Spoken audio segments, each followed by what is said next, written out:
What's good, everybody? Welcome back to another episode of the GTR build.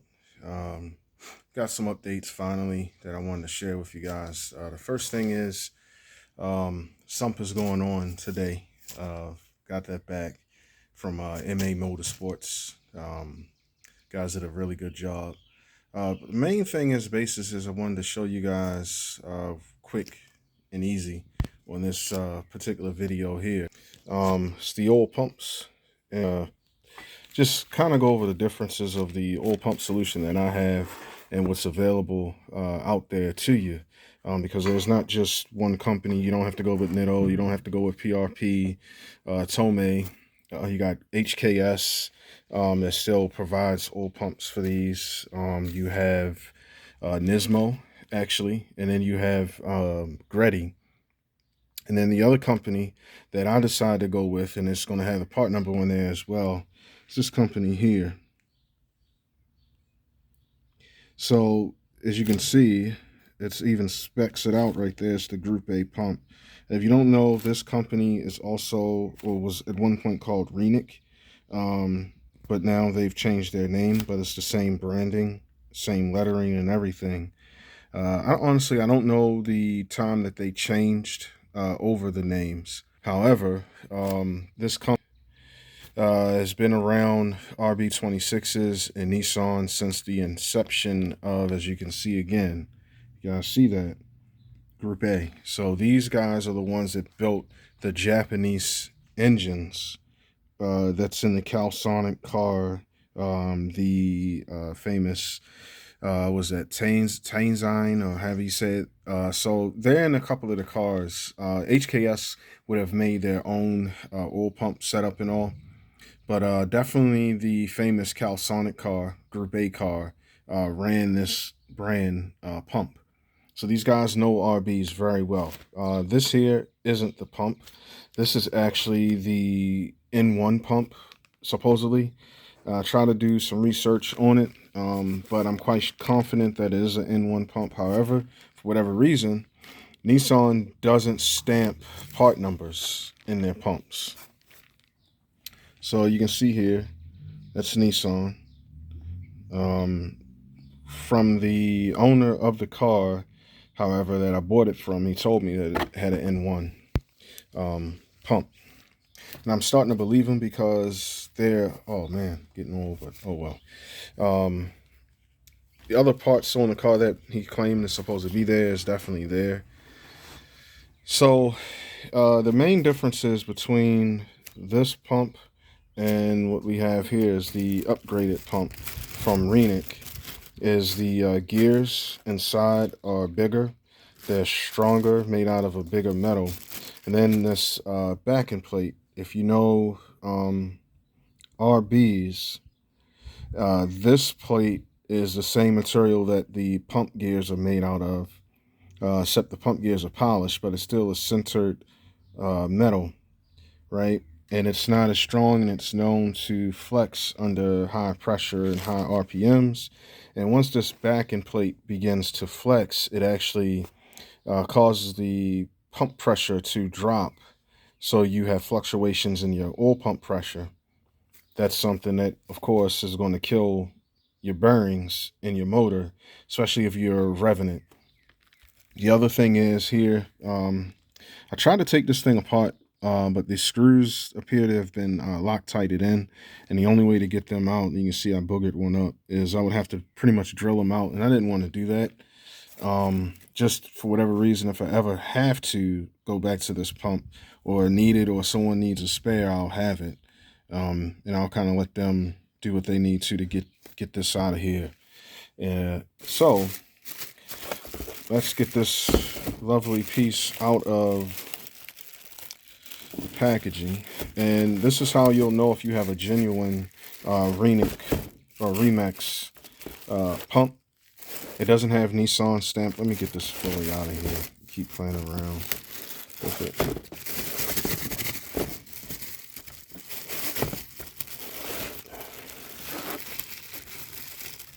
Because it's some casting differences and all. I want you guys to see, that way you know that you have a legit Reimax pump. when someone isn't just trying to sell you something made up.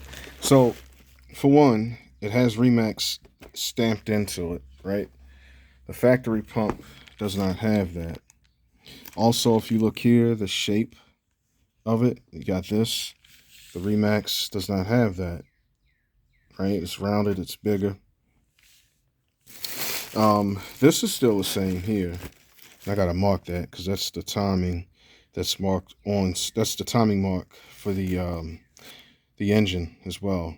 Make sure your oil pump is in time with the engine. Big thing that you need to know. Anyways, another big difference, just looking at it, it doesn't have Nissan there. And see also how this is smooth casting. The Reimax is more of a rough casting. The other difference is this is where your pressure spring is. See that? And see this here. These are closer together. This is fatter because there's a bigger spring in there, stiffer spring. Then also the other important piece is this doesn't hang as low as the factory pressure valve spring. Another difference, I haven't taken the tape off yet, is you can see here it has these 3 holes for drain back, where the factory just is a wide port. The other thing is that I can see or tell the difference is up in here. See, this is rounded. This is not. That bolt, don't worry, it's here. I just have it. I screwed this in there so I wouldn't forget what bolt goes there. So that's a little bit different there, but it's still there. And then the other main differences is up in here. This is way thicker. The casting is thicker. You have way more material. As you can see here, it's very thin. As compared to this, it's definitely thicker. You got more material going around. This here, this housing, actually this part is thicker as well. It's not as thin. You don't have this bridging or webbing. It's here and it's shorter. And then the other thing that I could physically see, well, I know for a fact, let's go back to the back plate, because I was saying how this is sintered metal. So this one is made out of a billet, SCH 440 billet, which is like some Japanese spec, but it's like their strongest billet metal that they offer. So when you look at it, you wouldn't be able to tell too much, but this plate is actually thicker than that plate. Let's see if I can back out and you can kind of, yeah, you can see that. See how much thicker this plate is compared to that plate? So your backing plate, for one, is a stronger metal. Then number 2, it's thicker. And then also, they don't use regular Phillips screws. They use Allen's, Loctite, and then they mark it. I was going to take this thing apart so I could really do like an examination, but once I seen that these were marked and set already, I said, no, I'm just going to leave it alone. Another big difference here, you guys can see this. This is not the plate. Like here, this area, you can see down in there, that's the plate. Here, that's not the plate, guys. That's the actual gear itself. So you can see, kind of give an idea on how much thicker the gears are. Another thing, if you were here with me, you could definitely see. So you can see that a little bit. But this gear, yeah, I gotta shoot it maybe from this way. That gearing is definitely a thicker gear. The other thing is, with these two pumps, this gear is the same material. It's that same SH 430 or 440 billet alloy still that the backing plate is. So the gears are thicker. You can see that because, like I said, even here, how the backing plate comes just to that, and the rest of that is all gear compared to that. So they're thicker, and then they're made out of a stronger metal. Now, some of the pumps, I know for a fact, like Tomei and HKS, they actually have additional bolts right? So we can see 1, 2, 3, 4, 5, 6, 7, 8. We got 1, 2, 3, 4, 5, 6, 7, 8. So this uses the same amount of bolts. With the Tomei and HKS, I think they either have 10 or 11 that's in here. But I trust this company as well because, again, they're the company that built the Group A engines that's in those Calsonics and some of the other Group A cars. They're not. I don't think the Aussie cars use them. They may have. They may have used these guys, but I know for a fact that the Japanese cars, some of them ran these guys' pumps. There's some other parts or pieces that I did get that I will discuss in a later video, but I just wanted to go through like an overview of the oil pump setup that I'm going to use. Now, another thing that attracted me to this, not only the pedigree and heritage of this company, but the other thing that really attracted me was the price point, right? So if you're looking at like a Nitto or you're looking at a PRP billet pump, doesn't matter if it has the one gears like a spline drive, sine drive gear, or your standard flat drive as this one has. You're good. You're going to be a good, I think, $1,200 to $1,400.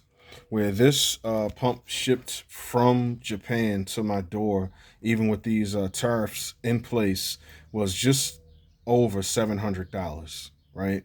So you're getting a trusted brand. You're getting a brand or a company that knows the RBs inside and out. They were there pretty much with the development, even of the regular RBs before the Skyline that we love, that generation forward, even hit the market. So they were there with Nissan engineers, help designing and build the RB26. So with that said, I was comfortable buying this product and running this on my car, and then just knowing the quality of the piece itself after examining it, examining the way that thing came, right? Like it was like wrapped, shrink wrapped and everything also inside of the box. So it was very quality there.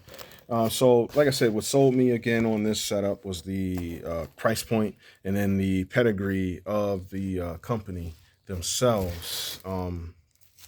So with that being said, I'm gonna go ahead and get this tape and stuff removed off of the pump.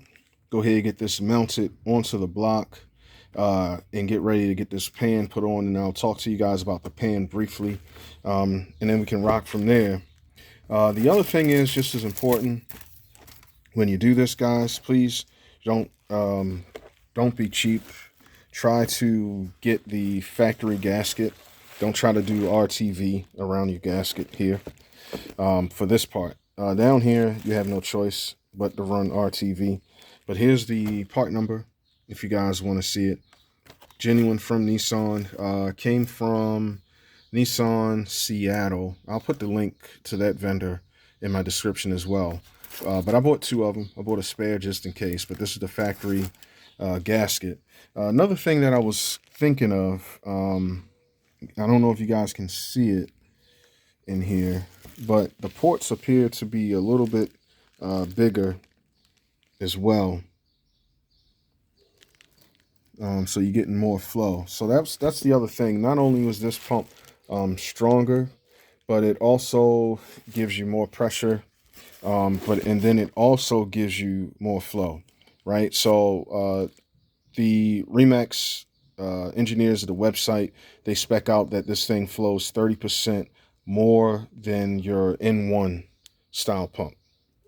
N1s also, if you don't know, it's not a upgrade where it's getting more flow. It bumps the pressure slightly, and then that's all you get. And then, if I'm not mistaken, by the time the R34 RB26 hit the market, they all technically had the N1 spec pumps in them already. So the gear design was a little bit different. It's definitely a wider flank than the Series 1 RBs for sure. So just keep that in mind. Like I said, this thing does flow a considerably amount more. And even they also said on the website, which I liked, is they said, you know, if you're running a external oil cooler or extended sump, they recommend this pump. So that's both things that I have going on for me as well in my build. So it just makes more sense. So I hope you guys like this product breakdown. Um, and you know, moving forward, I'll try to do more product breakdowns of some of the other stuff that I have, because there's so much stuff that's on the market now, and I think some of it, the quality is there with other products and other brands. It's just that people don't know about it. Um, Especially a company like Remax, if you're going to be doing something to your engine, I believe these guys is definitely should be one of the top candidates. So, all right, sit tight. I will be back. Probably I'll do another video today of me just going over the sump extension, pan extension from Leak Spec that I got put on, and then we can go from there. All right, peace.